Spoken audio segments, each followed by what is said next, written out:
Hello student, welcome to maths continent. Students, सभी बच्चों को, शिक्षक को मेरे द्वारा happy teachers day. Maths continent में वेलकम बेटा। आज अपन कुछ चीज़ों पे चर्चा करने वाले हैं कि टीचर्स डे इंडिया में कब से मनाया जाने लगा है, टीचर्स डे की शुरुआत कब से हुई, ये सब चीज़ें बताऊंगा बेटा मैं आप लोगों को।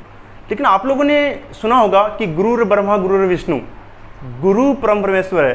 कहने का मतलब ये है कि गुरु है, इसका दर्जा सबसे ऊपर रखा गया है, देवताओं से भी ऊपर गुरु का दर्जा रखा गया है। गुरु को सर्वश्रेष्ठ क्यों मानते हैं?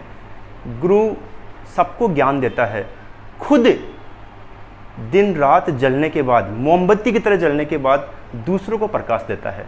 आइए अपन कुछ बातों पे चर्चा करते हैं। इंडियन टीचर्स डे यानी कि भारतीय शिक्षक दिवस मनाया जाता है 5 सितंबर को। इसकी शुरुआत इंडिया में 1963 से हुई। 1963 से इसकी शुरुआत क्यों हुई है? क्योंकि भारत के दूसरे राष्ट्रपति और सबसे पहले प्रथम उपराष्ट्रपति 1962 में डॉक्टर सर्वपल्ली राधाकृष्णन बने थे।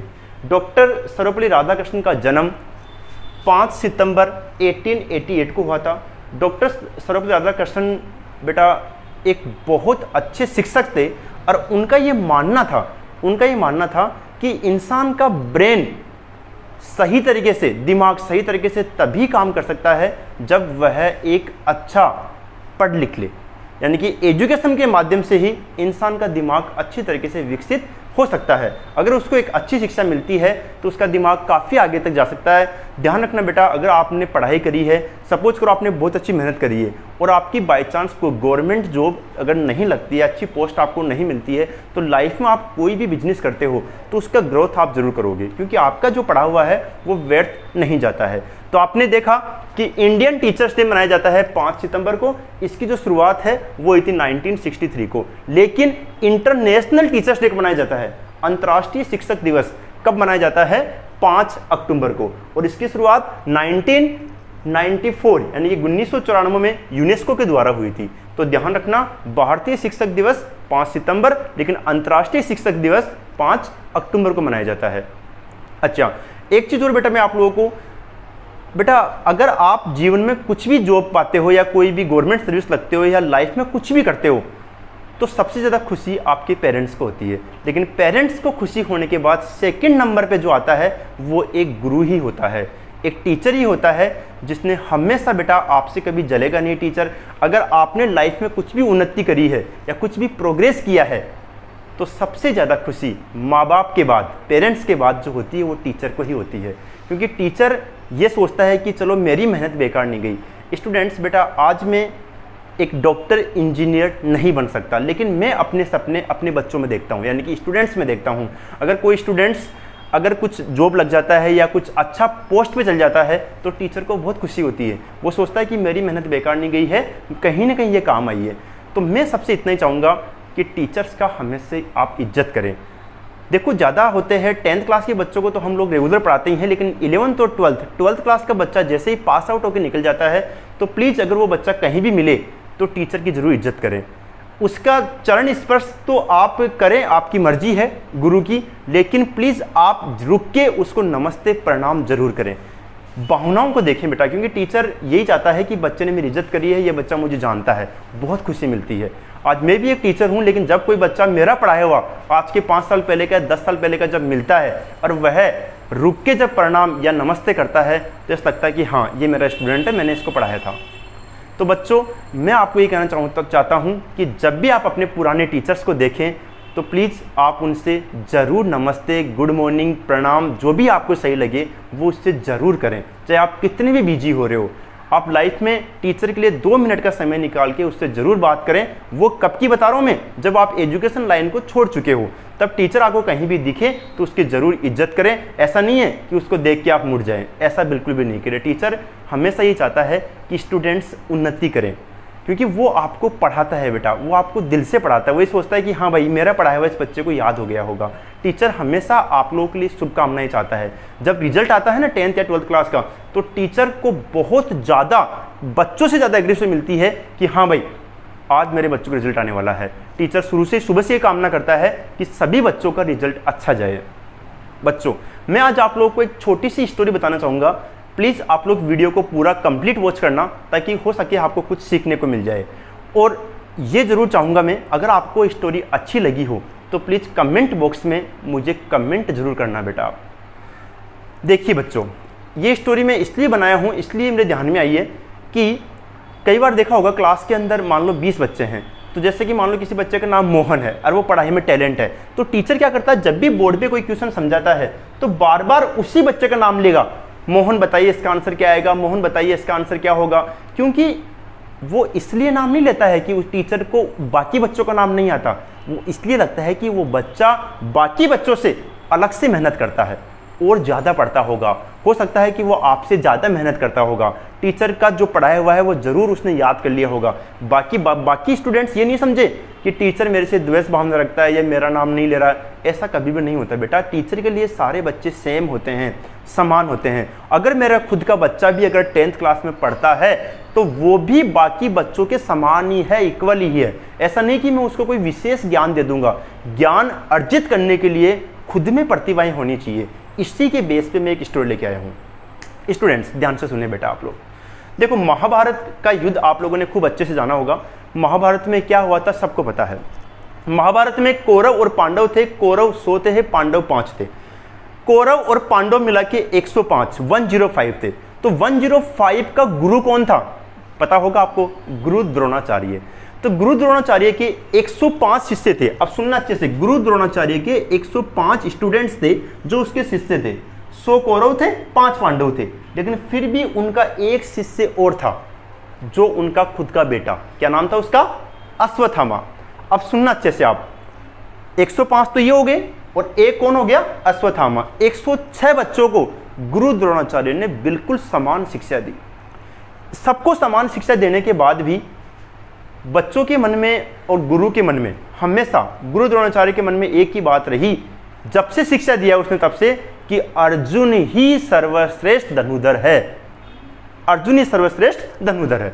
तो ये वाली बात धीरे धीरे सब बच्चों को चुभने लग गई। और अश्वत्थामा भी एक धनुधर था और अर्जुन भी एक धनुधर था। अश्वत्थामा ने यह बोला पिताजी आप मुझे बताइए कि आप सबको बिल्कुल समान शिक्षा देते हैं, मैं भी धनुधर हूँ, अर्जुन भी धनुधर है, अर्जुन को भी ब्रह्मास्त्र आता है, मुझे भी ब्रह्मास्त्र आता है, जो उसको ज्ञान है वो मेरे को ज्ञान है, लेकिन फिर भी अर्जुन आपके लिए सर्वश्रेष्ठ क्यों है? बल्कि मैं तो आपका पुत्र हूँ, फिर आप मुझे सर्वश्रेष्ठ क्यों नहीं घोषित कर देते?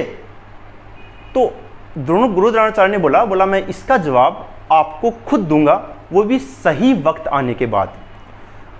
क्योंकि बाकी स्टूडेंट भी वही मेहनत करते थे जो अर्जुन करता था, लेकिन अर्जुन में कुछ तो विशेष था जिससे वह सर्वश्रेष्ठ धनुधर कहलाया। इसका कारण के लिए सब बच्चों को भाई ऐसा लगे नहीं कि गुरु द्रोणाचार्य किसी बच्चे का पक्ष लेते हैं, इसलिए उन्होंने क्या करा, एक माया जाल रचा। माया जाल के अनुसार उन्होंने क्या करा कि वो सुबह सुबह नहाने के लिए नदी में जा रहे थे। तो नदी में जब वो नहा रहे थे तो नदी के अंदर बिल्कुल बीच में चले गए। नहाते नहाते उन्होंने अपनी माया से एक मगरमच्छ का निर्माण किया। उन्होंने एक मगरमच्छ को रचा और उन्होंने ये देखा कि मगरमच्छ मेरी तरफ खाने के लिए आ रहा है, और मगरमच्छ केवल उनका रचा हुआ एक माया जाल था। तो जैसे ही मगरमच्छ पास में आया तो गुरु द्रोणाचार्य ने जोर जोर से चिल्लाना स्टार्ट किया कि मगरमच्छ से मुझे बचाओ, स्टूडेंट्स बचाओ, शिष्य बचाओ, ऐसा उन्होंने आवाज़ लगाना स्टार्ट करी। तो आवाज़ सुन के बाकी सभी 105 स्टूडेंट्स भी आए और उनका बेटा अश्वत्थामा भी उनके पास में आया। सबके सब नदी के किनारे पे खड़े हुए थे। उनकी एक आवाज़ सुन के अर्जुन ने नदी में छलांग लगा दी। उनकी एक आवाज़ सुन के अर्जुन ने नदी में छलांग लगा दी, और बाकी उसके बेटा जो अश्वत्थामा था और सबके सब और स्टूडेंट्स थे वो नदी के किनारे पे बैठे हुए थे। किसी की हिम्मत ये नहीं हुई कि अपन भी नदी में डूब के और गुरु द्रोणाचार्य को बचा ले, क्योंकि बाकी सबको ये भय था कि अर्जुन, जब एक मगरमच्छ नदी में है तो और भी मगरमच्छ नदी में होंगे। तो किसी ने नदी में जंप नहीं करा और अर्जुन ने बिना सोचे समझे अपने गुरु के प्राण बचाने के लिए नदी में जंप लगा दिया। अर्जुन का ये साहस देखकर बाकी स्टूडेंट्स पीछे मुड़ गए, और एक दो तो ऐसे थे जो उनको आवाज़ लगाने लग गए, अरे भाई अर्जुन लौट के आजा, नदी में और भी मगरमच्छ हो सकते हैं। जो जितना बड़ा विशालकाय मगरमच्छ था सामने, जो गुरु द्रोणाचार्य की तरफ जा रहा था, हो सकता है उससे भी बड़े हो, अर्जुन लौट के आ जा। उनका पुत्र अश्वत्थामा को भी ये नहीं समझ में आया कि वह मेरे गुरु तो है ही, साथ में मेरे पिताजी भी है, मेरा कर्तव्य बनता है कि मैं उनको बचाऊं, लेकिन वो नदी में जंप नहीं लगाया। ये करते करते अर्जुन तैर के और मगरमच्छ को अच्छे से पकड़ लिया और गुरु द्रोणाचार्य को बोला गुरुदेव आप नदी से बाहर निकल जाए, मैं इस मगरमच्छ से लड़ लूंगा। लेकिन गुरु द्रोणाचार्य ने मगरमच्छ से अर्जुन को छुड़ाने के बाद बाकी जब शिष्य थे वो वहां पे किनारे पे बैठे हुए थे, बाहर निकल के आए अर्जुन को लेके, और जैसे ही अर्जुन को बाहर लेके आए तो मगरमच्छ अपने आप विलुप्त हो गया, क्योंकि वो तो माया जाल रचा हुआ था। फिर सभी स्टूडेंट्स को बोला अब आप देख सकते हैं कि मैं अर्जुन को ही सर्वश्रेष्ठ क्यों बोलता हूं, क्योंकि बाकी आप लोगों ने क्या सोचा कि गुरुदेव संकट में है तो संकट में रहने दो, ऐसे नहीं सोचा कि उसको बचाओ। ये केवल और केवल मन में जो संकोच आया है वो केवल अर्जुन के मन में आया है। अर्जुन ने ही ऐसा सोचा कि भाई मैं अपने गुरु को बचा लूंगा, यानी कि अर्जुन ने अपने प्राण संकट में डाल के अपने गुरु की रक्षा की, और आप लोगों ने बिल्कुल भी नहीं सोचा ऐसा, इसलिए अर्जुन महान है।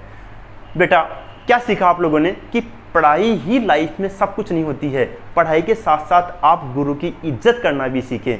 अगर गुरुदेव विपरीत परिस्थिति में है तो उसे बचाने का प्रयास करें, क्योंकि बेटा हम लोग अब जीवन में जो टीचर है वो टीचर ही रहने वाले हैं। अब आप लोग ही डॉक्टर, वकील, इंजीनियर बन सकते हैं, हम लोग नहीं बन सकते हैं। तो अगर आप लाइफ में कुछ बन